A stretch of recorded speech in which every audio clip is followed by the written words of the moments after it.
Not sure about the Gordon, but anyway. We'll start. Okay, so yeah, so we're gonna keep that open just in case people text their comments. Okay. Which is good. Okay. And let's begin. Woo! So we're gonna now. Some of the slides are all broken and they're not very good, but we tried. working. We're trying. We? You tried. Yeah. So how the course is shaping up so far. So we did our intro yesterday. This is why it's crossed out. Today we're going to be talking about a history of calculation. Part 1. Maybe part 1. Maybe. Because we got up to, we're going to start at about, the Mesopotamians and go all the way to Alan Turing today. And there's still a lot more history from Alan Turing onwards, but it's kind of boring. And even this one, I'm really worried that it's going to be kind of boring, everybody. This is why it's maybe part 1. Yeah, so it's hopefully just maybe part 1. Okay, so we're getting asked to turn up the volume. Got it. Yes, we can. There is that. Is it better? And there is that. So hopefully it is better. Hopefully it is better for you. Okay. If not, tell us. Yeah, just keep commenting, please. So we're going to be doing binary, we're going to be doing logic, we're going to be doing conditionals, we're going to be doing crypto.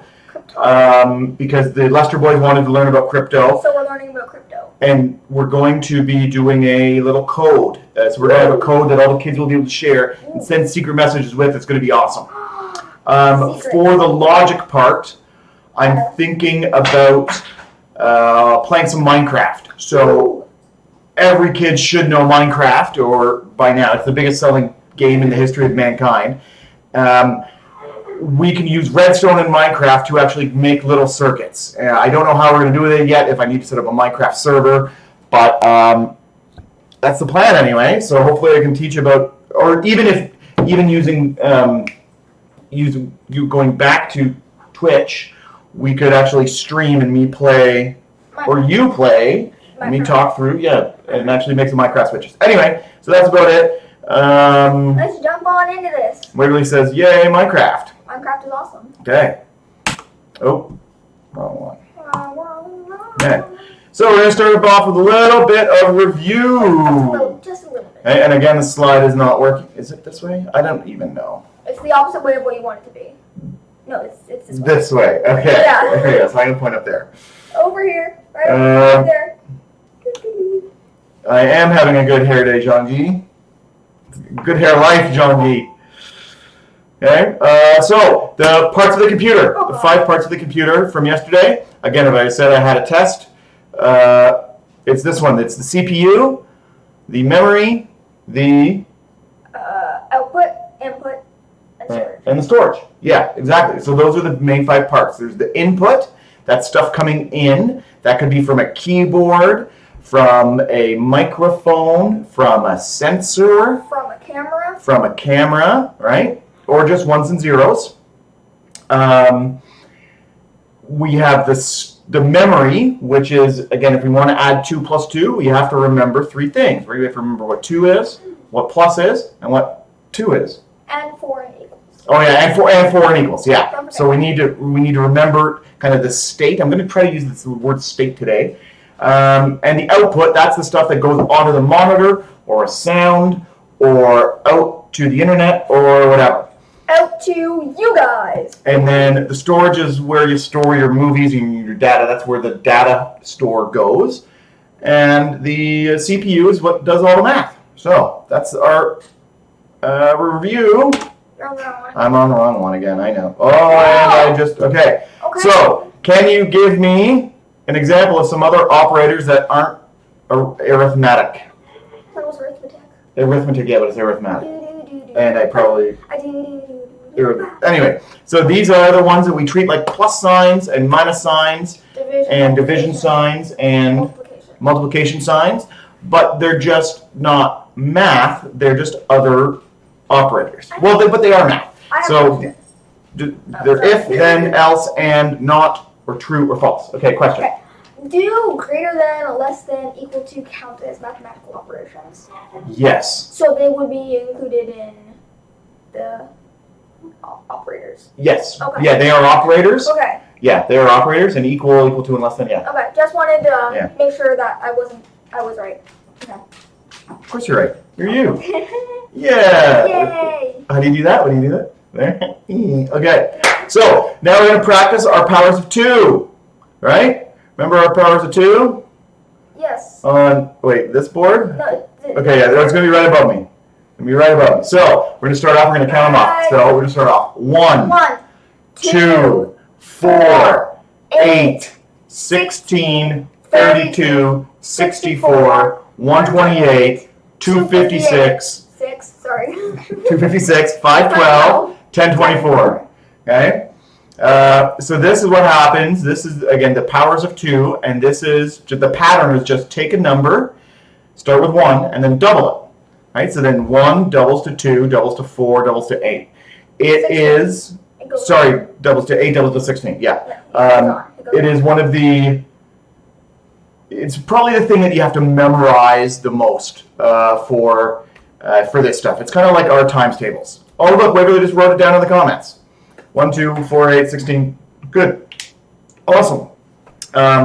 Yeah, so if you want to practice the stuff, just practice those just like times tables. And you should be able to remember them. You should be able to remember them. Hopefully. After a long time. Hopefully. Okay. And remember about numbering boxes. Yes, I do. Remember numbering boxes? Okay. Like this. So we're going to number these boxes from 0 to 9. What, 0? Oh, 0. Yeah. Forgot about 0. Okay, so it's going to look like this. So what you want to do... Where's the mouse?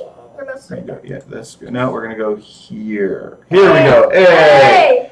So when we have a big bunch of boxes, right, when we're labeling them... It's a big bunch. Okay, so we have these boxes here. We start labeling them with 0. 0, 1, 2, 3, 4, 5. Okay? Beautiful. It's reflection. Okay? So that's all there is to it, right? That's all there is to it. You just label the boxes and you start with 0. And it's a surprisingly hard concept. That 0 is the first number. But it's a really important concept to master when you're a kid before you actually start doing this stuff. Now we're going to go back to the screen and bang. Hey. This is pretty cool software. So, now I got to switch back again. There we go. So, now we're going to start with our lesson itself, even though we're already 15 minutes in. So that was our little review. We're going to talk about the abacus. We're going to talk about history of computing. We're going to start with the abacus. We're going to talk a little bit about Blaise Pascal. Pascal. Right. We're going to talk about Jacquard and the punch cards for looms. Punch cards, like punch. Punch cards. Yeah. Punch cards. Right. Yeah. Woo. Okay. And we're going to talk about moving targets. We're going to talk about hitting moving targets because there was a lot of computation involved in that. Okay. And we're going to start talking about Alan Turing, and we're going to do a little bit of practices on an abacus and on a Turing machine. We're going to do a little Turing machine. Ooh, like the Alan Turing test? Not the Turing test, but the Turing machine. Everything's named after Turing because he was brilliant. Okay, yeah. So, next up. So, we're going to talk about the abacus. So, what is an abacus? No, well, now, okay. Hold on. That's our homework. Okay.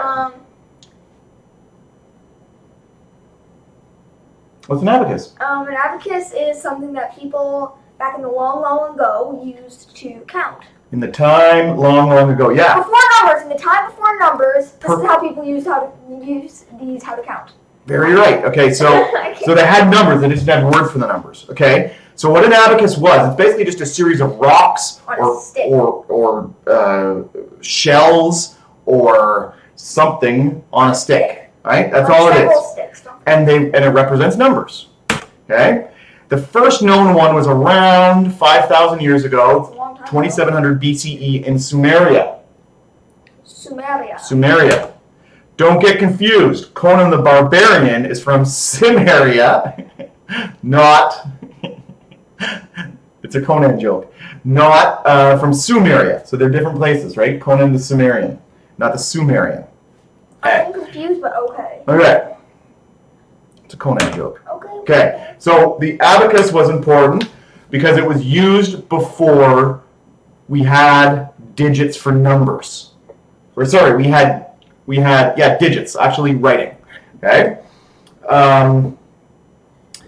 So let's say you had 10 sheep, right? So you can 1, 2, 3, 4, 5, 6, 7, 8, 9, 10. Okay. So Ainsley, if you had 14 sheep, how would you explain that without using the number 14? Wait. Let's have everyone think about this for a second. So you have 10 fingers and you have 14 sheep. How would you convey that to another person? How would you tell another person that? This many and this many. Oh, this many. Yeah, probably. You try, or maybe you take off your shoes, count on your toes as well. Yeah. Right? Or you probably had sandals on back then in the Sumerian times. Right? Not the Sumerian times, the Sumerian times. Okay. Okay. So, yeah, that's it. It was the tool of the first civilizations, and it was used to teach numbers. And most importantly, it had memory. Kind of. Okay? Kind of. So we'll go back. So what we did... You have homework. Yeah, so you guys are going to have homework tonight. And Easy. It's we made it using some blocks and some pasta. String and tape. All right, we made our own abacus. So how you use it is... So this is the ones column. This is the tens column. Okay, so we got to go slow on this. So... Ones. So... Tens. Yeah, so this is the one. The bottom one is the ones column. Top one is the tens column. So every one of these pieces of pasta, slide one over, means 1. So let's count to 5. 2, 3, 4, 5. Hopefully they can see. You know, can you make it to big mode? To camera and mini screen. Yeah. There. Boom. That's much better. There we go. Okay. Five. So this represents 5. Right? Now, how would you do 12? Oh, it's going to break. It's fine. Okay, so how would you do 12, Ainsley? So you'd go 1, 2, 3, 4, 5, 6, 7, 8, 9. Wait, there's 9. There's not enough. So what would we do now? So, because there is 9, this is where the tens column comes in. You add 1 to the tens, so now it's 10. 10. Then you go 11. 12. 12. 13. Oh, yeah, just to 12. 12. So that's all it is. Right? Now, there were a lot of more advanced versions of An abacus? Of the abacus, like there was the Japanese ones, there's Russian ones, the Aztecs, actually, they used a base 20 number system. And they had 5 different anyway, yeah, they were pretty crazy. They weirdo math. But this is the most simplest version, and this is something you guys can make at home today for a craft, right? It's also so we just use some blocks and some tape. Do whatever you want. Just try to make it. Yep, make it cool. Try to have something where you can count. Yeah, so try to make one of those today. That's your homework. That's your homework. I think that's pretty good homework, right? Yeah, it's not like count to 40. No, it's simple. Yeah. Oh, can you bring the abacus up again? One more thing. What? We're gonna go like that. What do you need to do? Okay, so the one more thing again, it has Oh no, it's tangled! no. It's tangled! Technical difficulties, please stand by. Oh. Our abacus! No! It's a tangle. There you go. Okay. Crisis averted. Okay, crisis averted. So when I say it has memory, what it means is it can store stuff. So if I were to go like this. So 2. Right. No, that's 3. No. Okay, now it's not really working. Okay, so let's just do 10. Just do 10 right there. We have 10. So 10. So it stores the number 10. Right? Now, sure, it's not the best memory because if you shake it, you put it in your pocket, you'll lose the number, but it does have some sort of storage. So it takes it away from the human. Right? The human doesn't have to remember. Okay, so I've got a couple texts. Those are probably questions. And let's deal with some questions. If you guys have any other questions about the abacus, write them in the comments. Please. And please, yeah. Don't be afraid to ask questions. Oh, look, the Lester boys. All right, they already have an abacus. Let's show them there. Right? There we go. There are the boys. Okay? Move your fingers. Oh, no, wait. Is that to cover their faces? Yeah, it's to cover their faces. I'm not sure if they want their faces on the old internet. Well, they have an abacus, too. Okay. There we go. Yes. And okay, good. So, are there any other questions Used for counting. Did you say cabbage? Waverly used the joke. No. I know. So we didn't even say. Okay. Anyway, so that's that. On to the next slide. That was loud. Okay, Blaise Pascal. This one is pretty cool. Silence. Sorry, I was taking a little drink.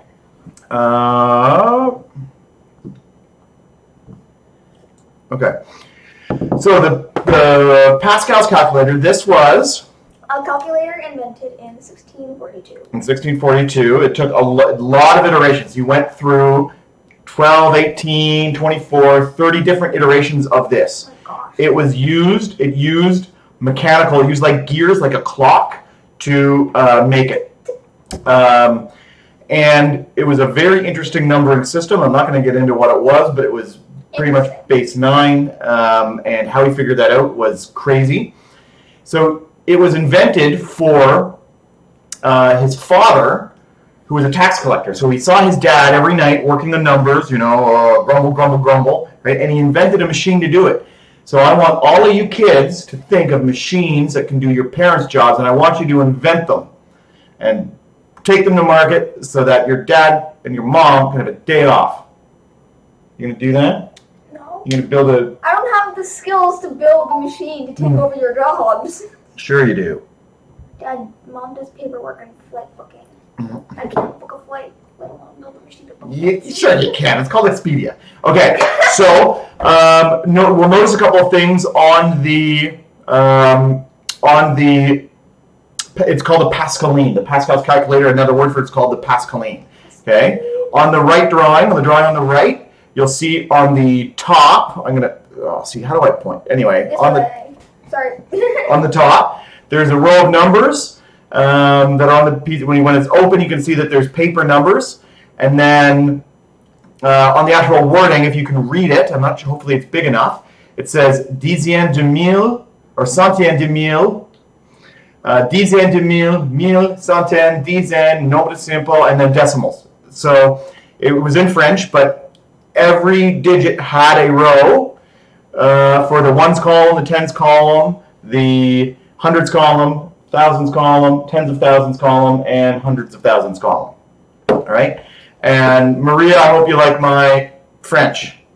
Dizaine. Right? Dizaine. Dizaine. Anyway, good. So it could add, subtract, multiply, and divide. And how it divided is that it just minused a lot of times. And how it multiplied is it just added a number of times. Right?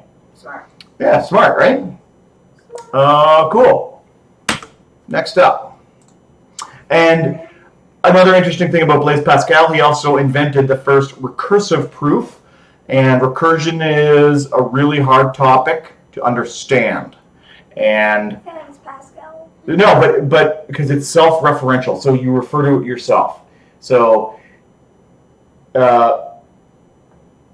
you have to understand recursion in order to understand recursion. Oh, think about that line. Okay, you have to understand recursion in order to understand recursion. It references itself. Anyway, we're not going to talk about that. Okay, so we're going on to the 1600s.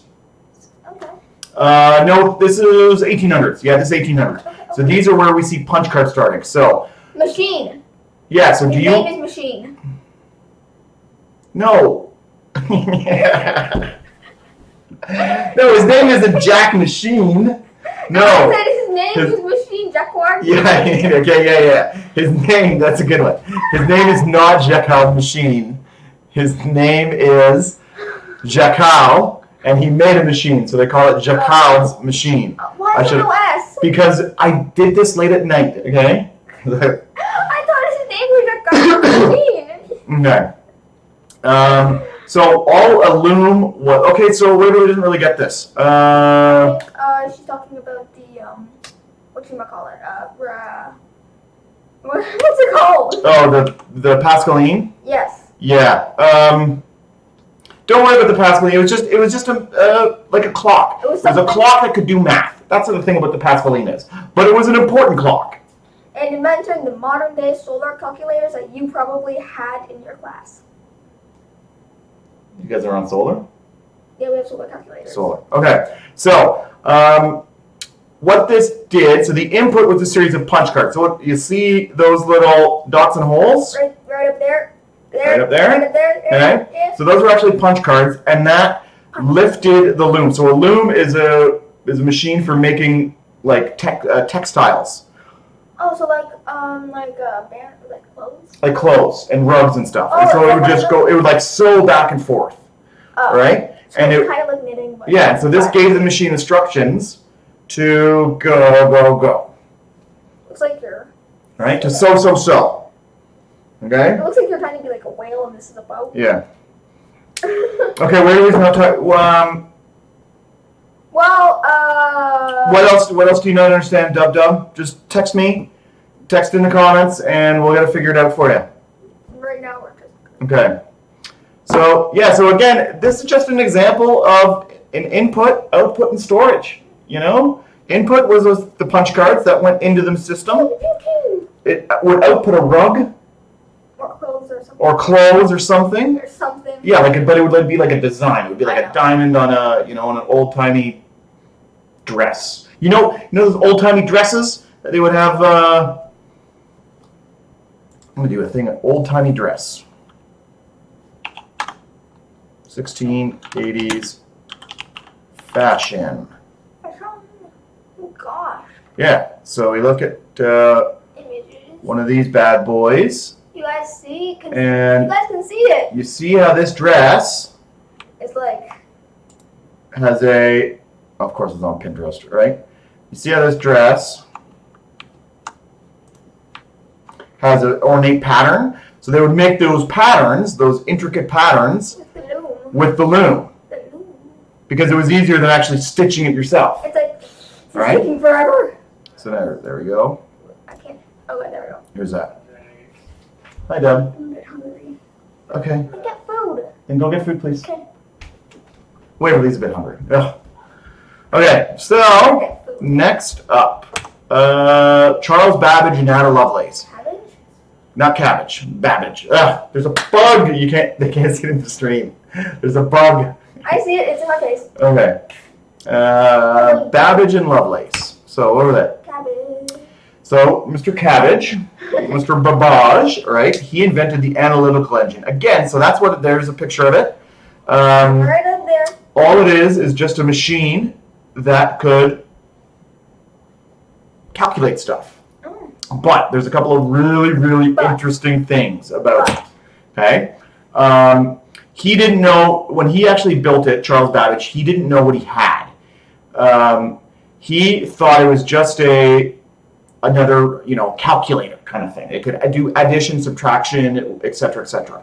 But what Ada Lovelace found out, she was actually the daughter of Lord Byron, who was a famous poet. Not too famous, I don't know any, but she was like a rich lady. It was not, she was an aristocrat.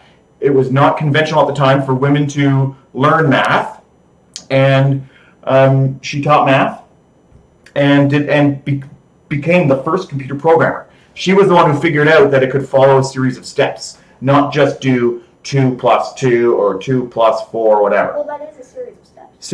Yes. You could do different series of steps. Yeah. So rather than saying 2 + 2, it could do. Actually, I have a quote, but it could do just more. I'll just keep it at more. Okay. So she was the first computer programmer. Why was this important? Okay. No, why was it important? Okay. So everything else had a single job. Waverly's complaining on the chat now. I know she is. It's It's gonna be long. long. We're gonna make it even longer just for you, Waverly. Yeah. Yeah. No, because you asked that question, it's gonna be 10 minutes more.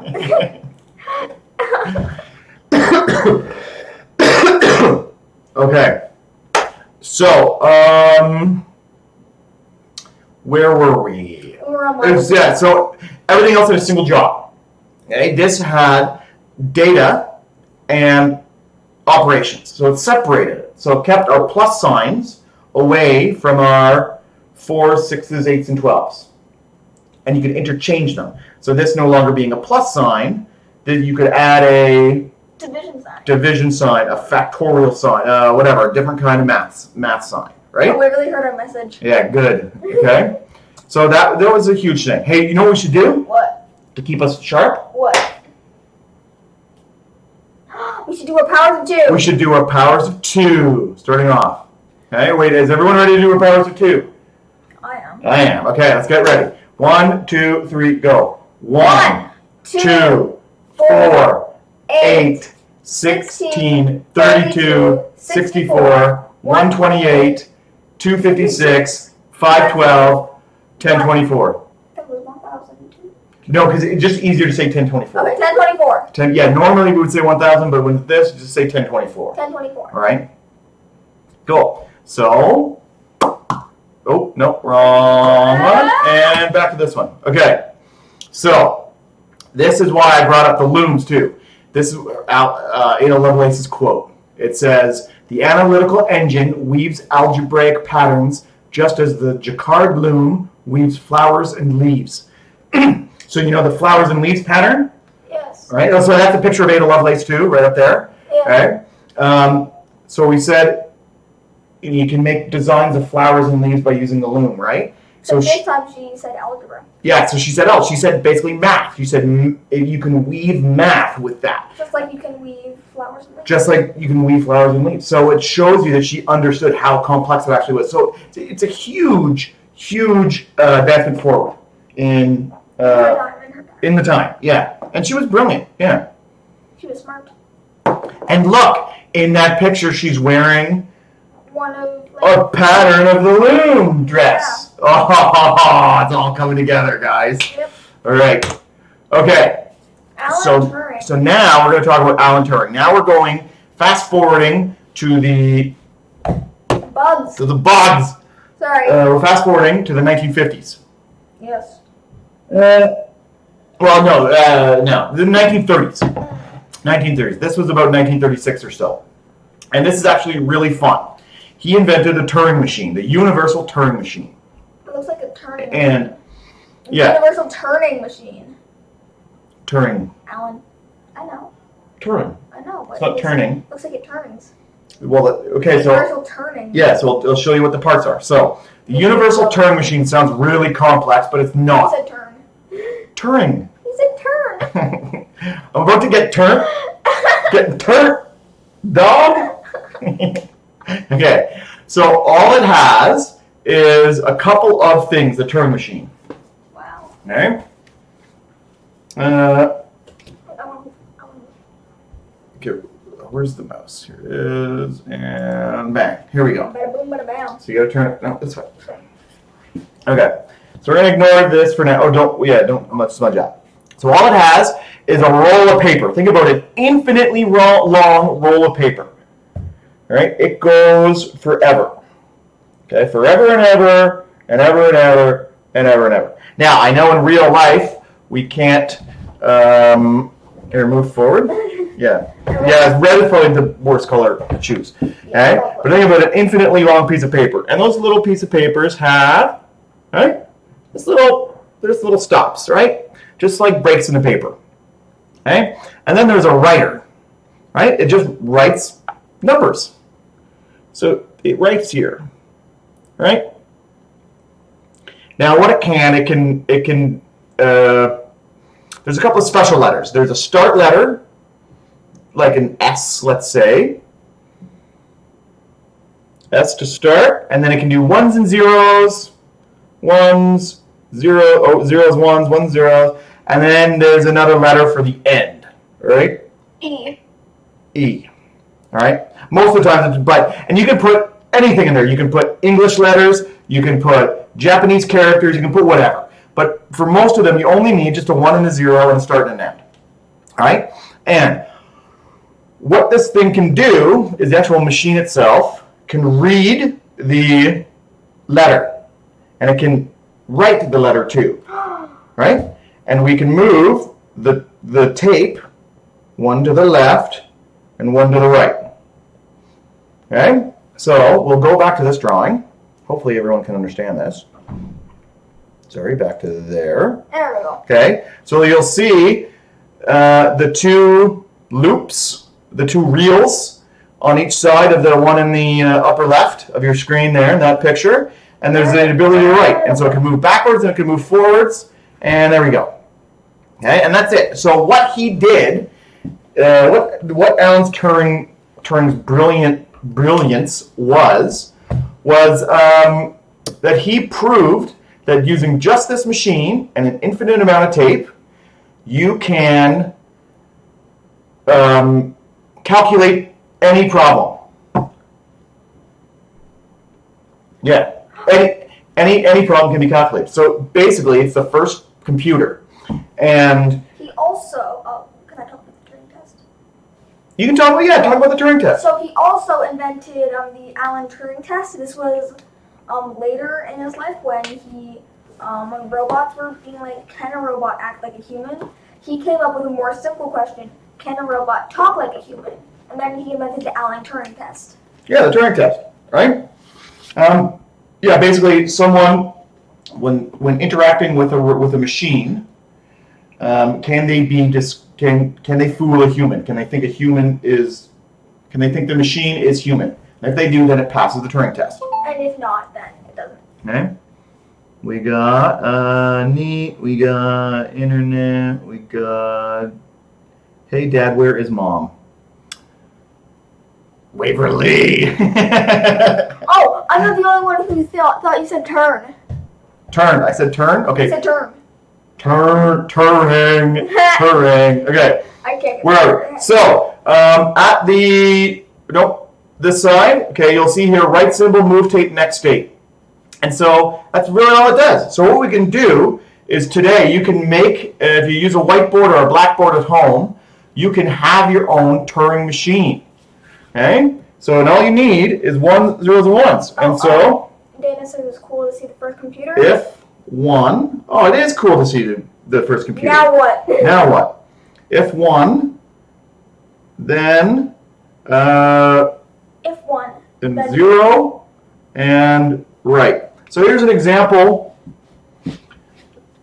That's a. Wait, can you see that? Excuse me. Yeah, if 1, then anyway. Oh, do you want me to zoom it in? So you can just play with that, move it down the road. Hold on. Okay, we're getting some up. We're losing the kids. No! Okay. Stay with us, kids, Okay. please! Oh no, Waverly's agreeing.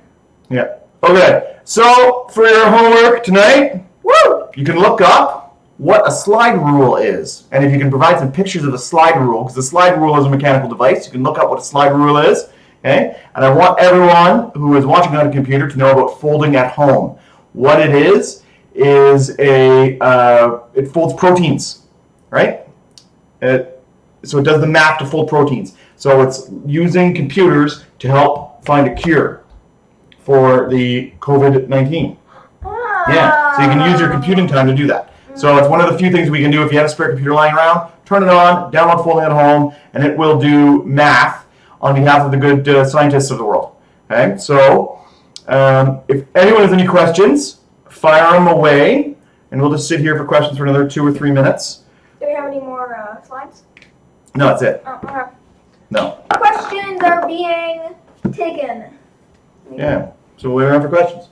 But we gotta wait until they see the questions and they type them out.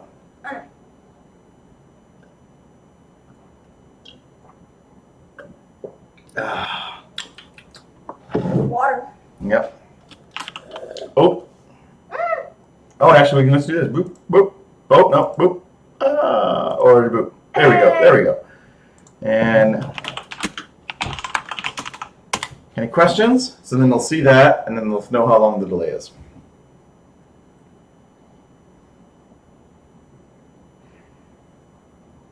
I don't think we have any questions. Or maybe, it's still going on. Oh, that's you drinking water. It's me drinking water, and then I'm typing. Okay, that might be the boys. That might be a question. No questions! Oh. And there we go. Okay, so bye everybody. No, Waverly's asking if she can come into the video. No, Waverly, no! Come into the video? No, you can't! More explosions needed, so we're going to need some more explosions tomorrow. Okay, I don't think I'm going to do one tomorrow. I want to get a couple of things sorted out. Oh, wait, I have a question coming. Okay, Mackenzie's got a question. I might not do one tomorrow, but hopefully on Thursday we'll get one. Oh. Do we have a calling question? Yes, we have a calling question. Calling question. Oh my goodness. Okay, so here's your. Please wait.